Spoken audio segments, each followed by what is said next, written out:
Assalamualaikum warahmatullahi wabarakatuh. Kami dari kelompok 1 akan mempresentasikan isi kitab Taurat. Nama anggota kelompok: Alifia Ika Cahya. Kelompok 1.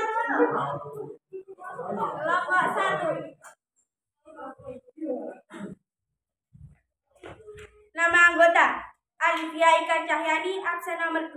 Dian Kartika Jari, absen nomor 3. Karya Latif Hakim, absen nomor 17. Putri Isnaini, absen 24. Isi kitab Taurat.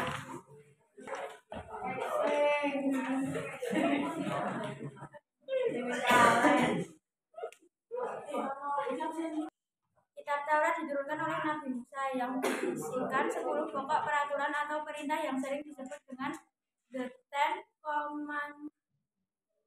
Isi kitab Taurat: 1. Jangan ada pada Tuhan lain di kehadiratku.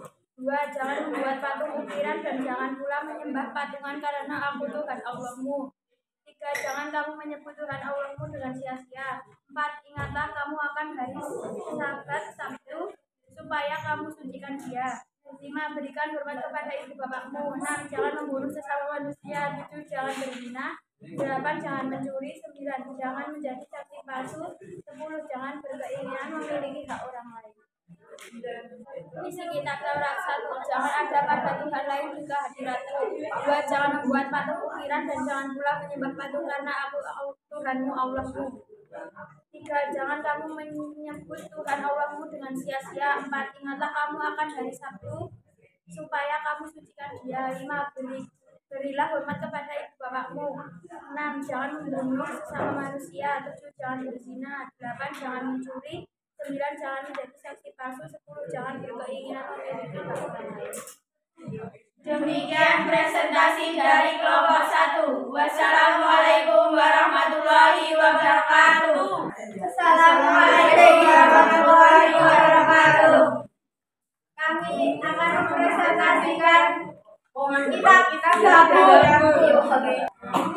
Kelompok 2. Nama anggota: 1. Irma Fadilah Laili. Anggota: 1. Irma Fadilah Laili. 2. Nasyabila Syafani Adislia. 3. Sifa Aura Cahyani.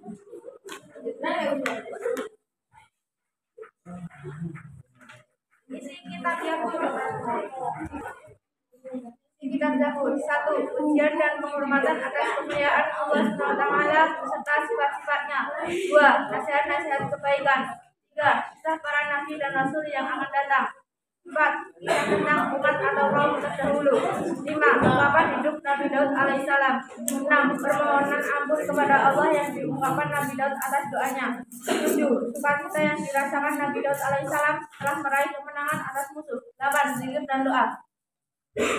Demikian dari kami kelompok 2. Assalamualaikum warahmatullahi wabarakatuh. Assalamualaikum warahmatullahi wabarakatuh. Assalamualaikum warahmatullahi wabarakatuh. Kami dari kelompok 3 ingin mempresentasikan kitab Injil.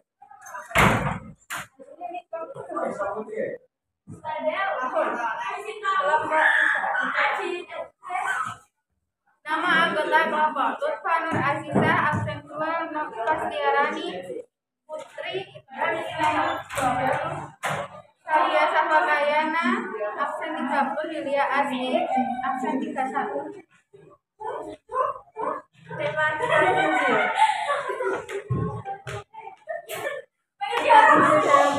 Injil adalah mengarah untuk apa yang Muslim percaya mendapat suci asli dari Nabi Isa. Injil merupakan salah satu dari 4 kitab suci Al-Quran yang tercatat diturunkan oleh Allah. Yang lainnya adalah Zabur, Taurat, dan Al-Quran. Injil adalah nama Arab untuk apa yang Muslim percaya mendapat kitab suci asli dari Nabi Isa.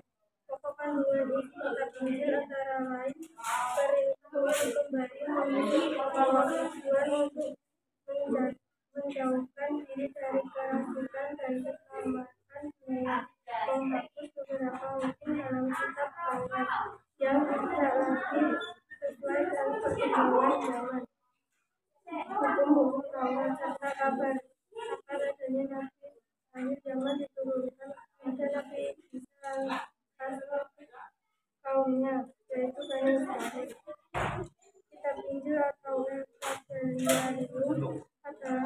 komunitas atau jilid yang memuat satu atau lebih inti dari kitab suci Perjanjian Baru. Diturunkannya kitab itu sebagai memberi petunjuk pada umat manusia pada masa itu untuk memberikan petunjuk tentang tanda-tanda kebesaran Tuhan. Itu yang pertama, Allah Subhanahu wa Ta'ala menurunkan kitab kepada para rasul jelas sebagai petunjuk dan pedoman hidup di jalan yang lurus sesuai yang dihidrasi Allah Subhanahu wa Ta'ala adalah sebagai bukti kebenaran risalah yang dibawa oleh para rasul Allah Subhanahu wa Ta'ala. Maka diturunkannya kitab-kitab suci melalui rasulnya adalah sebagai pedoman hidup untuk menentukan dan mengatur cara kita bersikap dan berperilaku guna mencapai keselamatan dan kebahagiaan hidup di dunia dan akhirat. Sekian dari kami. Assalamualaikum warahmatullahi wabarakatuh. Assalamualaikum warahmatullahi wabarakatuh. Kami kelompok 4 akan merepresentasikan kitab Al-Quran. Kelompok 4. Al-Quran. Nama anggota faedah tidak ada. Kalau ada setuju bagaimana meski hamba kau ini kalau ada istirahat setia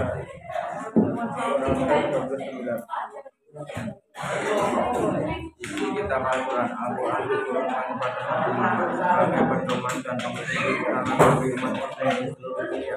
Karena perannya itu Al-Quran mengandung isi pokok yang lengkap dan jumlahnya. Adapun isi kandungan Al-Quran itu terdiri dari satu akaidah. Akaidah secara bahasa berarti keyakinan. Di pokok dari akaidah adalah tauhid atau keyakinan menetapkan keesaan Allah Subhanahu wa Ta'ala. 2. Ibadah dan muamalah. Eksistensi manusia di muka bumi ini tertentu karena kuasa Allah Subhanahu wa Ta'ala. Kuasa Allah sebagai pencipta menjadikannya satu-satunya zat yang pantas untuk disembah. Untuk itu setiap manusia diperintahkan untuk menyembah Allah dengan melakukan ibadah. 3. Hukum dalam Al-Quran berisikan kaidah-kaidah dan ketentuan dasar serta menyeluruh bagi manusia. 4. Sejarah. Al-Quran mengungkapkan sejarah dan cerita masa lalu untuk dijadikan pelajaran atau ibrani bagi umat Muslim. Akhlak adalah sifat yang tertanam dalam jiwa manusia dan muncul secara spontan dalam tingkah laku sehari-hari. Figur yang bisa dijadikan suri tauladan bagi umat Islam adalah Rasulullah. 6. Ilmu pengetahuan. Al-Quran banyak mengandung ayat yang mengisyaratkan ilmu pengetahuan, sains dan teknologi. Assalamualaikum warahmatullahi wabarakatuh. Kami kelompok 5.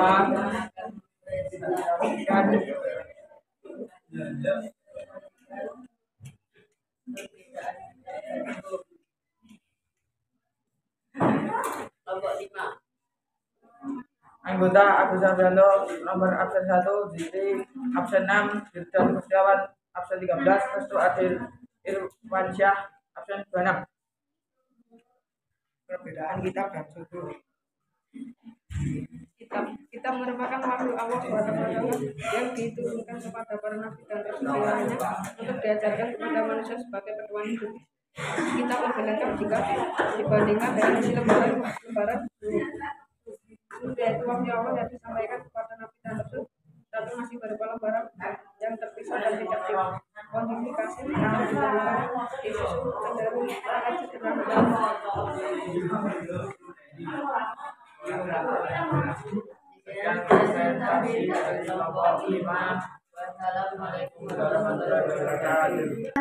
Assalamualaikum warahmatullahi wabarakatuh.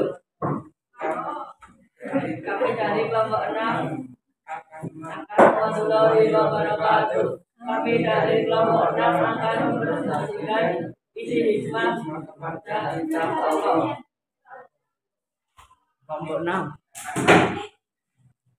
Nama anggota Panti Chandra Darmawan nomor absen 9, Nur Hidayat nomor absen 23, Nur Rahman nomor absen 22, Dika nomor absen 4. Isi hikmah. Memberi petunjuk atau memberi petunjuk kepada manusia mana yang buruk dan mana yang telah berteman agar manusia tidak berselisih dalam bentuk kebenaran. Jika memberi informasi terhadap kehidupan orang-orang terdahulu ini bisa menjadi pelajaran hidup yang berharga bagi umat manusia saat ini. 4. Manusia dapat mengetahui bahwa misalnya perhatian dan kasih sayang Allah SWT kepada para hamba dan makhluknya. Sehingga manusia yang beriman akan dapat mengetahui dan membedakan mana yang baik dan mana yang buruk. Karena di dalam kitab dijelaskan tentang sesuatu yang baik dan buruk. Namanya menyusun segala anugerah dan hikmah Allah Subhanahu wa Ta'ala, termasuk dengan petunjuk yang baik dan buruk. 7. Hati manusia menjadi lebih tenang dan menambah ilmu pengetahuan. Akan memiliki sikap toleransi yang tinggi karena kitab-kitab Allah Subhanahu wa Ta'ala memberi penjelasan tentang menambahkan sikap toleransi, saling menghormati dan menghormati orang lain. Bahkan penulis ini dan mengingatkan tentang cobaan, ujian dan musibah yang menimpa pada dirinya. Sekian dari kami kelompok 6. Assalamualaikum warahmatullahi wabarakatuh.